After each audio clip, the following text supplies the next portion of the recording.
Nature Glow here. Today, let's talk about 5 reasons why I chose full-time van life. For those of you who don't know me yet, I'm Nature Glow, aka Gloria, and from the years 2013 until 2022, um, technically January 2022, I lived full-time out of this van, my beloved camper van, Evergreen Queen.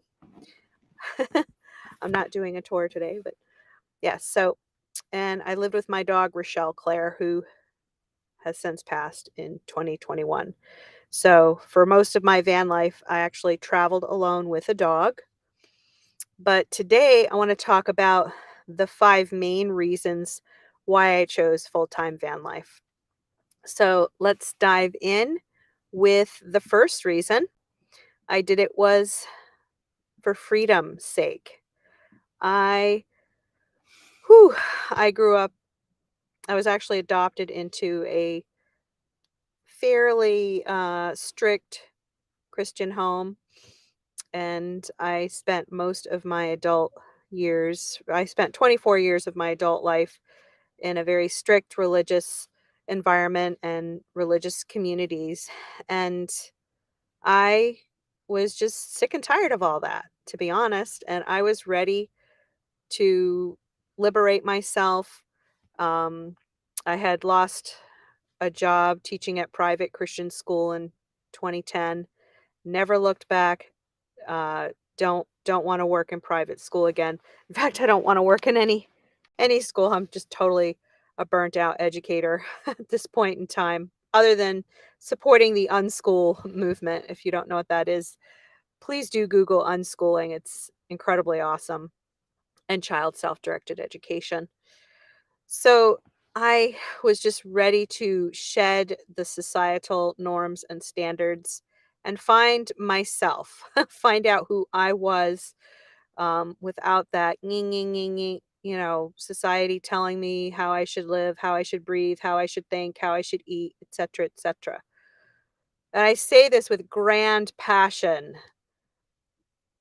Society is like a maddening roar, and to van life is an incredible vehicle, quote unquote, incredible vehicle and means to escape the maddening roar of society and to find yourself, find what spirituality works for you, um, the freedom and delight of being alone and peaceful and quiet in nature, which is so hard to find, are, the advancements of technology are at a screaming high fevered pitch. Humanity is on this quest to get into space, and we are just these beings that are in constant motion. So to escape all of that and to delve in the freedom of just being is just magnificent. Now, there's that old saying of wherever you are, there you are. So even though like I had many moments of enjoying freedom on the road, there I was, still with that old programming of, I had to hustle, hustle, hustle to make money, money, money. And honestly, that produced a lot of anxiety. And, I'm one of those billions of people that, oh, how I just would love to just be set for life and not ever have to work again. Are you one of those lucky few that, you can just do anything you want? You don't have to worry about work. I would love to be in that position, but I am not at this stage of my life anyway. I aim to manifest that, um, or, build a business that will allow me more financial freedom. And that was unfortunately one of the reasons why I came off the road and lost my van life freedom, was, financial challenges, getting into debt, credit card debt from trying to make a go online with online businesses. That's where all my debt lies right now. So freedom is the number one. Spiritual freedom, financial freedom, location freedom, work freedom. Um, Number two, My second reason why I chose full-time van life was adventure. Like, just getting away from that 9 to 5 grind and only having weekends, if you're lucky to have weekends off, to be able to get away to travel. I wanted to travel all the time. I still do. I still have the travel bug. And if you're watching this, I'm guessing you do too. You want to experience, you know, having adventures every day of your life. Well, definitely full-time van life affords that opportunity. So, I mean, I went on many adventures. My grandest adventure of all was discovering the Eastern Sierra, California. So I absolutely have fallen in love with Southern California, which is rather funny because when I was a little girl, I was raised by a single mother till I was 11 and then put into foster home after foster home until I was adopted at 14. But my biological mother used to tell me as a little girl, she'd say, "We're going to go to San Diego, California. We're going to live there." And she kept saying that and kept saying that and kept saying that or she'd shorten it and say, "We are going to live in California. We're going to California." Well, she never made it to California, but I sure did. And that's where I am today. I'm in Southern California, or in the Eastern Sierra, California is what I like to call it.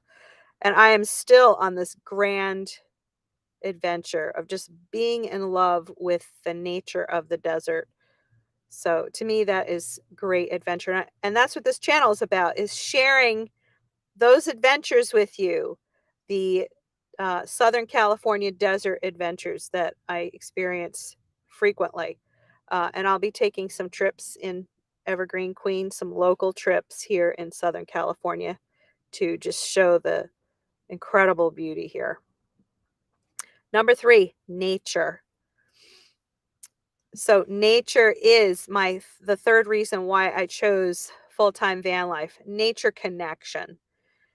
Having, like, waking up in the morning and stepping out into onto public lands. That's the greatest opportunity of van life, is being able to disperse camp or dry camp. That means not having any plugins or access to water. You carry in, carry out, leave no trace. Um, so we have BLM, which is Bureau of Land Management. We have National Forest. There's a lot of state run facilities as well. But pretty much all of the 8 years that I did full-time solo female van life, I didn't pay a penny. I think only once I paid like $50. I was seeing a woman at the time, and she insisted that we meet up at a paid campground, even though there was lots of free camping. She wanted to pay, so we did. But I'm telling you, there are so many free camping opportunities on public lands. Most of it is on the west, but there's still plenty of it also in the central United States and also on the East Coast. So, and I'm primarily talking about the country that I have experience in, which is in North America. If you're watching this from another country, check into what public lands you have access to, where you might be able to disperse camp or boondock or dry camp. All three of those terms mean basically the same thing. So having that easy access to nature, like, just imagine waking up in your vehicle or van or RV every morning to the sound of birds or wind or rain on your windshield. It is just magical. And being able to open your door, step out, and just hear nothing but the birds, or nothing but that gentle wind or howling wind. Sometimes in the desert, wind can get up to, crazy miles per hour, sometimes up to 50, 60, 70 miles per hour. The most I've ever experienced has been about 50 miles per hour, um, down in the Southwest desert. But, just opening up your little folding chair and sitting down with tea or coffee, overlooking a beautiful sunrise, overlooking the mountains, the desert, the beach, what have you. There's just nothing like it. It's just incredible. And science proves this over and over that connection with nature is absolutely necessary for our mental well-being. So it is a huge, huge drawing card, a huge plus to enjoy full-time van life with as many experiences of solitude in nature. So my favorite travel route is the Eastern Sierra. I like to travel up and down corridor Highway 395. And some of my places to visit are these small towns in the Eastern Sierra, and they're loaded with public lands. I mean, I could camp in a different place for an entire year, just going up and down Highway 395. But I like to camp in the mountains, in the Eastern Sierra, along rivers, streams, creeks, in the forest. In the summer, my favorite camping experiences have been in the forest. just just being in Inyo National Forest. Of course, there's lakes. There's Mono Lake, which is in the Eastern Sierra. June Lake. I actually haven't camped yet in June Lake.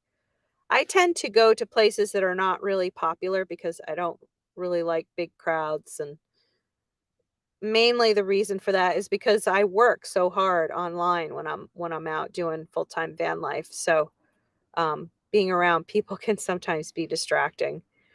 So yes. So being in nature. Number 4, spirituality.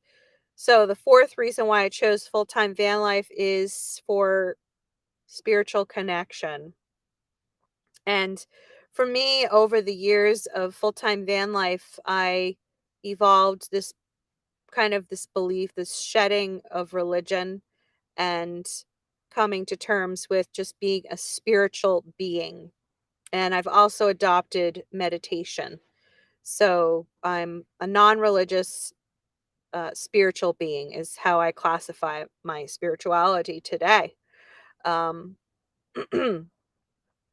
and van life really, I experienced a lot of solitude, so it gave me the opportunity to really think about what is it that I believe. And our humanity is so bent on all its different religions, and there's so much pressure around what people believe, and it can get pretty demanding and commanding. And being alone, having a lot of alone time in a van or vehicle or RV affords one the opportunity to come to terms with, what do you believe? Why do I believe? You know, what do I choose to believe now? So for me, just spirituality, just realizing that I'm a spiritual being has worked for me. So, and I challenge you, invite you to, if you're watching this, probably because you're interested in doing some type of full-time nomadic vehicle living. Come on out and discover for yourself who you are and what you believe spiritually. It's very liberating. Number 5, the fifth and final reason that I chose full-time van life was because I was seeking alternative community. This one is huge for me. Since I left Christianity back in 2009, it was officially, I have been on a quest of exploring different alternative communities. And the first ones that I explored are from Fellowship of Intentional Communities. You can Google that. There's a website of people that want to live in harmony with each other, the earth, learn how to communicate through nonviolent communication skills and tools. They are brilliant. These communities are really helping to harmonize humanity. They do great work. They have incredible communities. Some of them have been in existence for decades, such as Twin Oaks in, I think it's Virginia. There's Dancing Rabbit in Missouri. I've never visited that one. There is Allegheny Crest Intentional Community in Mount Storm, West Virginia, which was one that I spent time in for a year and a half. I also visited Heathcote Community in Freeland, Maryland. You can check that out. But when I moved into my van, my big quest was to meet up with the Cheap RV Living group, started by Bob Wells in the mid 2000s. And he actually personally mentored me during my first few months on the road. And I was invited to go to his Rubber Tramp Rendezvous, which is RTR, held every single year annually in Quartzsite, Arizona. So that was my introduction to the nomadic community. And they still have events every single year. And it's a great goal if you're deciding to go full time nomadic to meet up with this amazing group of people. So they hold seminars every single day for about, they actually used to meet for 10 days, but this year it was 7 days. I went to Rubber Tramp Rendezvous 2023 this past January. So they do seminars teaching people how to live out of their vehicle, how to live the full-time nomadic life or part-time. For some people, some folks can't go full-time yet, so they opt to do part-time while they're still doing their job, full-time job. So whatever works best for you. So there's also new nomadic communities that are starting up, Schoolie Palooza. Now, this is focused on families that live full time out of schoolies or school buses, but and they meet up in Ehrenberg in I think it was after Rubber Tramp Rendezvous. I did not get to go to Schoolie Palooza this year, but I definitely want to go next year.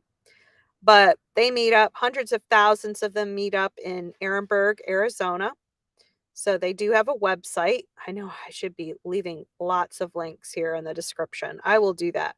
I will be leaving these links in the description below so you can check out these resources. There's also Slab City, which I have visited several times during full-time van life. I actually stopped in on my way back from my RTR visit back in January and had the most peaceful, wonderful time. I went to, originally I was going to go soaking in Holtville Hot Springs, but I spent the night at Holtville Hot Springs, got up in the morning, and lo and behold, they were scrubbing out the hot spring, the hot pools. They had drained them out and they were scrubbing them. So I had to do plan B, which I hadn't planned, but it was a wonderful diversion. I ended up going to Slab City for about 4 hours that day. It's only an hour from Holtville Hot Springs in Southern California. So um, it was no big deal. So I arrived to Slab City and I soaked in their natural hot spring for about an hour. It was just marvelous and peaceful with the locals. And then afterwards, I did a tour around Slab City, and it was this beautiful, warm summer day, spring-like day, not summer. It was winter. The best time to go to the real south of California is in the winter, because it was like 70 degrees that day. So from the hot spring, I went to Salvation Mountain. From Salvation Mountain, I went driving around Slab City.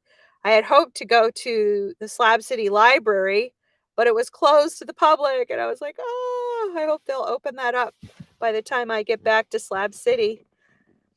So I ended up going to East Jesus, and check out my video here on my channel. I think I did a short. I hope I'm going to do a longer video of East Jesus. But it's this open air art museum, and it's run by residential Slab City people known as slabbers. So I did a video tour of some of that. It's really awesome. So check that out. But I absolutely love the Slab City community. I know they get some hard knocks from people. It can be a mixed bag experience, but really you bring to Slab City, you give what you want in return. So if you expect a bad experience, you'll probably get one. If you expect a great experience, which is what I did when I went there, I had the most peaceful, incredible time I had ever had there. during my last 4-hour visit. And, in fact, I've been aching to go back because I just long there's just something in me that longs to have that connection with people that have alternative views of life, like I do, and I'm guessing that you either want to have alternative views of life or you already have them, and you were drawn to this channel, to this, discussion today. So, yes, those are my 5 main reasons why I chose full-time van life. Go ahead in the comments, share your thoughts about this discussion today. I'd love to discuss this with you further. And go ahead also in the comments and tell me what topics that you would like to hear from me with my experience of living full time as a solo female van lifer on the road with a dog. Thank you for watching and see you in the next video.